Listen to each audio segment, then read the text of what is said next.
Good morning friends. I am advocate Amit Kumar Gupta. अपने income tax के cases की सीरीज़ में आज जो मैं केस आप लोगों के सामने डिस्कस करूंगा उस केस का नाम है principal commissioner of income tax versus science tent entertainment private limited. ये केस 1 मार्च 2021 को डिसाइड हुआ। केस 433 ITR पेज नंबर 82 पे रिपोर्ट हुआ। इस केस में जो मैटर इन्वॉल्व है वो सेक्शन 56 सबसेक्शन 2 क्लॉज 7B का है। सेक्शन 56 सबसेक्शन 2 क्लॉज 7B ये कहता है कि यदि किसी प्राइवेट लिमिटेड कंपनी ने अपने शेयर्स प्रीमियम पर इशू किए हैं तो जो भी इशू प्राइस है उसको फेयर मार्केट वैल्यू से कंपेयर किया जाएगा। जो भी एक्सेस अमाउंट होगा फेयर मार्केट वैल्यू से वो असेसी की इनकम फ्रॉम अदर सोर्सेज में ऐड कर दिया जाएगा। फेयर मार्केट वैल्यू निकालने के 2 तरीके होंगे। असेसी के पास ऑप्शन होगा या तो वो अपनी बुक वैल्यू ले या डिस्काउंटेड कैश फ्लो मेथड ले। ये प्रोविज़न जो लाया गया वो ब्लैक मनी को कम करने के लिए लाया गया। प्राइवेट लिमिटेड्स के कंपनीज़ में शेयर्स प्रीमियम पे इशू किया जाता था और प्रीमियम पर इशू करने के बाद उनको बहुत कम वैल्यू पर शेयर होल्डर्स के बीच में ट्रांसफ़र कर लिया जाता था। इसी वजह से ये प्रोविज़न जो है वो लाया गया। लेकिन इस प्रोविज़न को लाने की जो मेन मंशा थी वो ये थी कि जहाँ पे डिपार्टमेंट असेसी की ट्रांजैक्शंस की जेन्युइननेस कई बार नहीं प्रूव कर पाता था और असेसी की ट्रांजैक्शन जो है वो डाउटफुल होती थी, वहाँ पे उनको कवर करने के लिए सेक्शन 56 सबसेक्शन 2 क्लॉज 7B लाया गया। लेकिन डिपार्टमेंट ने ब्लाइंडली सेक्शन को लगाना चालू कर दिया। असेसी अपना फेयर मार्केट वैल्यू जो DCF मेथड से दे रहा था उसके बियॉन्ड जाना चालू कर दिया।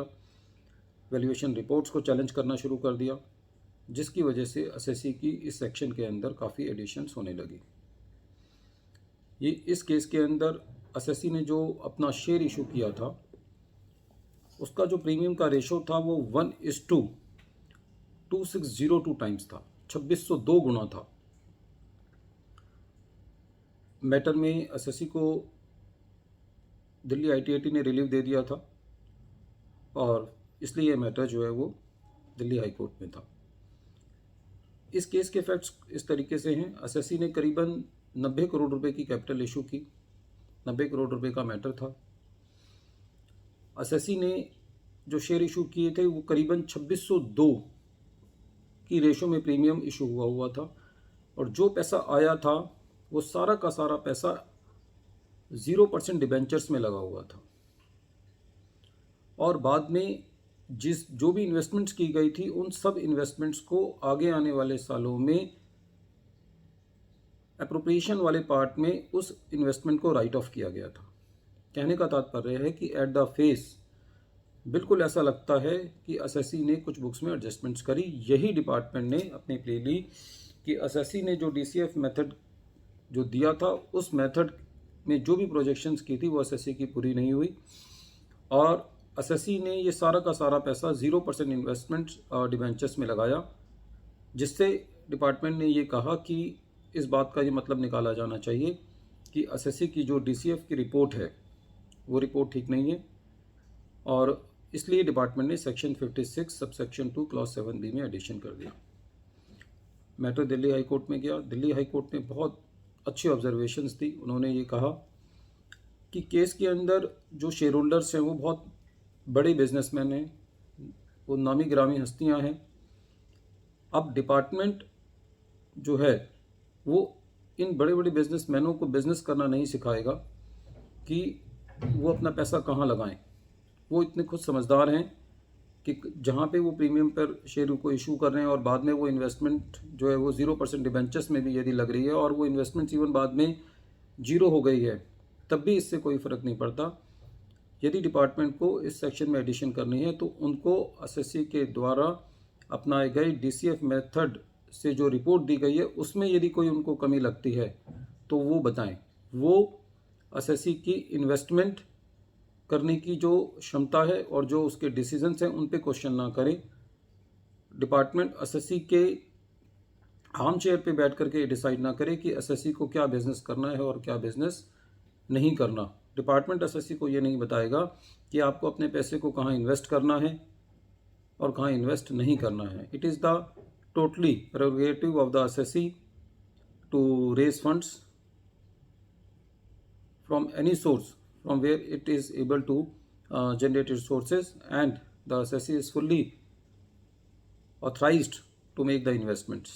यदि डिपार्टमेंट उसको ये गाइड करना शुरू कर देगा कि आपको यहाँ इन्वेस्टमेंट करनी है या नहीं करनी, तो एसएससी जो है वो व्यापार नहीं कर पाएगा। हाई कोर्ट ने ये भी कहा कि बिजनेसमैन के एक अलग परसेप्शंस होते हैं जिस वजह से वो इतना पैसा बना पाता है। ये उसी की विजडम होती है, उसी के रिफ्लेक्सेस होते हैं जिसकी वजह से वो इन्वेस्ट करता है। हाई कोर्ट का कहना ये था कि जिस तरीके से देखने वाले की आंखों में सुंदरता होती है, सुंदरता का कोई कंसेप्ट नहीं होता, इसी तरीके से इन्वेस्टर का भी कोई कंसेप्ट ये नहीं होता कि यहाँ इन्वेस्ट करना चाहिए था या नहीं करना चाहिए था।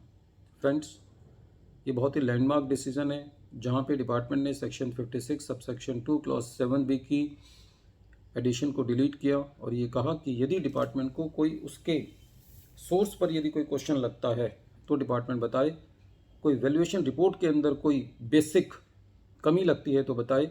खाली एसएससी अपनी प्रोजेक्शंस को पूरा नहीं कर पाया, इस मुद्दे पर एसएससी की जो section 56 sub section 2 clause 7B जो है वो इस पर एडिशन नहीं की जा सकती। दोस्तों, ये बहुत ही लैंडमार्क डिसीजन है दिल्ली हाई कोर्ट का, बहुत बढ़िया जजमेंट लिखा है, बहुत अच्छे एसएससी के फेवर में लिखा है और एसएससी के बिल्कुल जो उसके बिजनेस जजमेंट्स होते हैं उनकी कदर की है और डिपार्टमेंट को एक स्ट्रॉन्ग सा मैसेज भी दिया है। Once again I am repeating the name of the case. The name of the case is principal commissioner of income tax versus science 10 entertainment private limited, and this case has been reported in 433 ITR at page number 82. Thank you friends. Thank you.